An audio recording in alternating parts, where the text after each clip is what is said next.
knives. I also make some folding pocket knives. And I do a little bit of blacksmithing on the side. A little bit of blacksmithing on the side. So I thought isn't the Damascus steel isn't that blacksmithing because you have to hammer it and stuff? Technically, blacksmithing wouldn't involve any power tools or grinding or anything like that. So there's a lot of grinding that goes on with making Damascus. So technically, a blacksmith wouldn't allow you to call it blacksmithing. We're on with another episode of About Your Art podcast. So we are here with, introduce yourself to the people. I'm Dylan Rutter of Dreck Metal. Awesome sauce. Nice to meet you. We're here at the lovely Dogwood Festival. You see, we're in the park, Piedmont Park. Good vibes, good times. This is Friday, so it's the first day. How's your day been going? Good, better than I expected. Yes. That's always nice. Is this your first time at the show? It is, yep. Cool. So this is a really good show. It's been going on for 89 years. I'm from Atlanta originally, and it's one that's a good show. Nice. So hopefully you come back again and again. Same. So tell the people about your art, Dylan. So I make mostly Damascus steel knives. I like to mostly make culinary knives. I also make some folding pocket knives, and I do a little bit of blacksmithing on the side. A little bit of blacksmithing on the side. So I thought isn't the Damascus steel isn't that blacksmithing because you have to hammer it and stuff? Technically, blacksmithing wouldn't involve any power tools or grinding or anything like that. So there's a lot of grinding that goes on with making Damascus. So technically, a blacksmith wouldn't allow you to call it blacksmithing, but colloquially, we could probably get away with it. Awesome. So is it true? So Damascus is where you fold, right? That's how you get the really cool designs? Essentially, yeah. You're combining multiple types of steel that have different properties to them. And when you combine them in your very first billet, you can set them up in a way to where when you get to the end, you know that you're going to have a pattern made out of them. And we just kind of use the colloquial term Damascus to describe pattern welded steel. Pattern welded steel. The pattern is just beautiful. It reminds me of like a wood grain or something. Yeah, there's another technique a lot of people are familiar with called mokume, which is kind of the same process but with gold, silver, copper, like the finer metals like that, where you combine them and then kind of carve patterns into them and press them out and then etch them. It's kind of the same idea. So how did you get into doing this? When I was a kid, my dad always just gave me knives. We were that kind of family. And then when I got older, I wanted to just see if I could make one. And my life was all about playing music for a long time. And once you get around the age of 30, people start having kids and getting real jobs and that kind of stuff. So, and then your band members drop off. Right. I needed something that was a creative outlet that didn't involve three other guys and whether or not they'd show up for practice or not. So it kind of fell on this after a while, and it's just a huge rabbit hole of things to learn and people to find out about, and it's just a nice little gig to also not have to have a boss or coworkers, which is a big goal of mine in life too. Autonomy is important to me and freedom. When's your birthday? March 7th. Ooh, come on, Pisces. Yep. I love that. Yeah. Yes.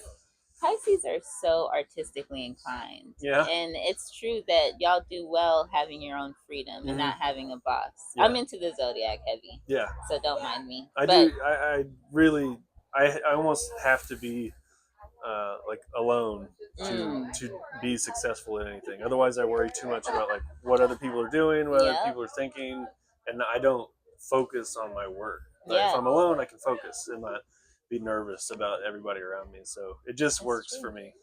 Yeah, no, that makes so much sense because with that water energy, you kind of absorb all like a lot of other people's energy. So it is better to just kind of be in your own little pool, if you will. That's cool. Okay, so how many years have you been doing this professionally? I think I'm creeping up on 10 years. It's been something like nine-ish. That's not a drop in the bucket. Yeah. That's actually really good. Yeah. Yes. Oh my gosh. So, former musician turned knife maker. So, do you I'm sure a lot of people like to buy these as gifts, like wedding gifts, and so how is it? A lot of people get it for use, or is it more so a lot of people buy your art to display? I think it's like 75-25 usefulness, because that's the whole reason I got into making culinary knives, is because the usefulness speaks to me more than just the aesthetic side. If I wanted to just do aesthetics, I'd be making like big display Bowie knives or something like that. But I really love the idea that people are using these things to, cook for them or their kids or their family or their neighbors or whatever. I get a ton of enjoyment out of that. Plus, it makes it to where I have to focus on the actual, how it works, make sure it works, and you can't just make something that looks like it's going to work, but it has to work. So that's true. It just makes it like more of a challenge for me, which keeps me engaged more than if I were just making something for the aesthetics. So. It's kind of like iron sharpening iron, exactly, in a way. Like you, for sure, you you go back and you rethink things, and yeah, so and feedback too. You get a lot of feedback, which feedback I've gotten from chefs is everything for me. Because even though I cook, I don't give myself as hard of a time if I'm chopping an onion. But I was gonna say when they're doing those julienne cuts, they need to be julienne. Right. It's a big. It's their livelihood is on the line. Okay, so, that is so. And then also knowing that you're helping other artists, because being a chef is an art form, and it's a science, and knowing that you have a hand in that, I'm sure is very fulfilling. Yep, I like it a lot. That's cool. So good. So 10 years in the game, you started it because your dad gave you a knife. I'm sure as a lots tool. Lots of knives, lots of knives as tools, and it's just amazing how one thing leads to the next to the next.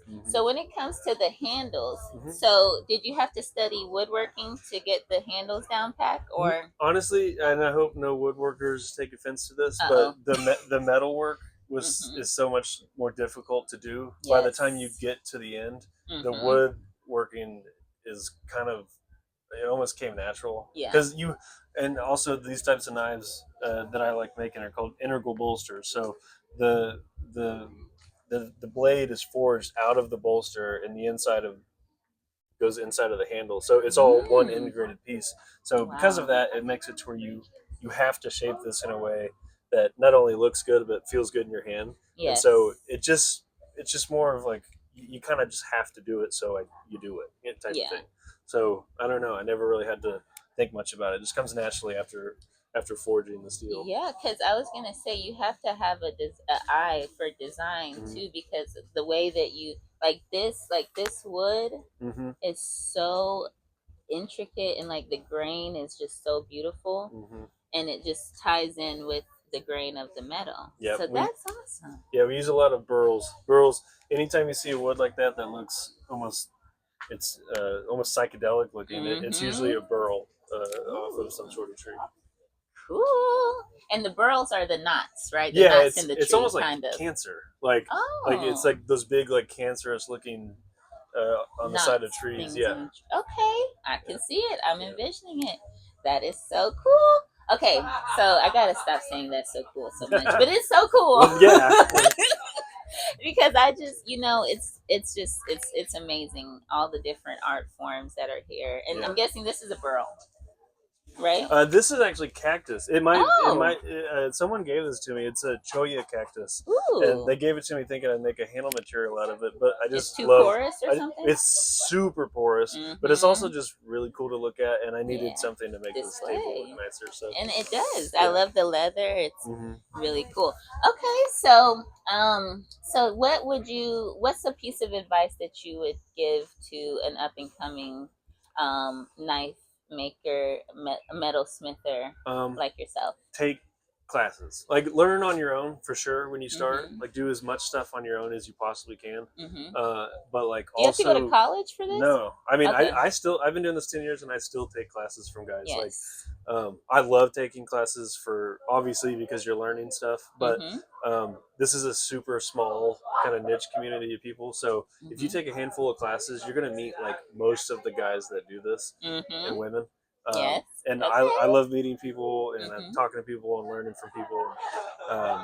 You can learn 3 or 4 years worth of information in like 3 days. So even if you have to travel, I would find the class. They exist all over the place. So, but also like, do as much as you can on your own, because people are more willing to help you if you've shown that you've tried on your own. Yes. You show them something like, hey, I tried to do this and I can't figure it out. Yes. People are way more willing to help if you don't try.